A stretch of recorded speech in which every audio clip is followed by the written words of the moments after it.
Para sederek pasamuan wilujeng pinanggih ing renungan padinan GKJ Purwantara dina Senin Legi tanggal 23 Februari taun 2026. Kula Pendeta Yahya Tirta Prawita ngajak kita bebarengan maca wacan kitab suci dina iki saka kitab Ibrani 2 ayat 10 tekan 18 lan kawaca ayat 10.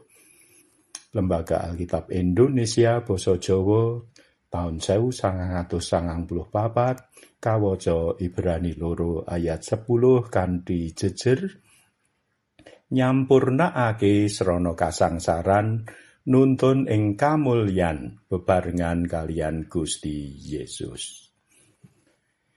Ibrani 2 ayat 10 wis sak mestine menawa Gusti Allah kang nitahake lan ngrumati samubarang kabeh kagem panjenengane uga nyampurnakake Gusti Yesus srana kasangsaran supaya Gusti Yesus saged nuntun putra akeh ngrasakake kamulyane bebarengan karo panjenengane.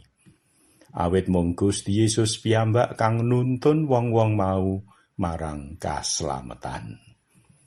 Ingkang rahayu kang nampa sabda pangandika lan ngestokake ing uripe. Hosiana. Amin.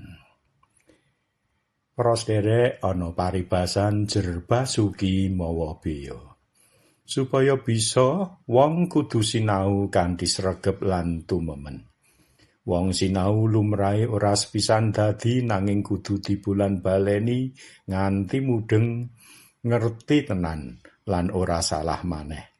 Iku lelawanan karo pilihan urip sing mung golek penake dhewe lan ora gelem rekoso ngendo sing dirasakne abot lan angel. Yen dirasak-rasakne ngudi tata urip sing bener lan becik iku pancen rekoso. Apa maneh menawa ana sing golek gampange wae. Nerak pranatan dumeh duwe wong jero sing bisa nulungi golek dalan gampang kaya dene cara-cara KKN. Korupsi, kolusi, nepotisme. Ing kahanan iku ora mung urip rekoso, yen tetep njaga tumindak bener bisa malah uga sengsara uripe. Kasangsaran iku memulang luwih cetha dalane kayekten sakjroning urip tinimbang kahanan sing sarwa cukup lan gampang. Wong sing digladi ing tata urip sing bener sanajan rekoso lan sangsara ing wekasane bakal nampa makuthaning kamulyan ingkang langgeng. Para sederek pasamuan, urip nunggil lan nderek Gusti Yesus iku kasampurnakake nalika kita diparengake nderek nglampahi kasangsaran awit asmane Gusti. Iku kang nuntun kita ing kamulyan bebarengan kalian Gusti Yesus. Iku tandane kita asale saka Gusti dudu saka donya.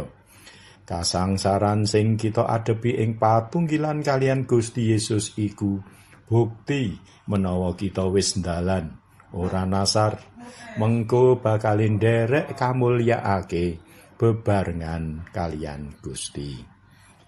Amin. Tuntunan kanggo nyuraos. Kepriye cara mbedakne melu nandhang sangsara amarga nunggil kalian Gusti lan sangsara amarga ngunduh woing penggawe dhewe kang ala. Monggo katuran nyuraos. Lan kita ndedonga. Duh Gusti, kawula nyuwun kasantosaaken supaya kuat lan lulus ing pasinaon gesang. Menapa malih ngadepi kasangsaran awit asmane Gusti. Wonten ing Gusti Yesus kawula ndedonga. Amin.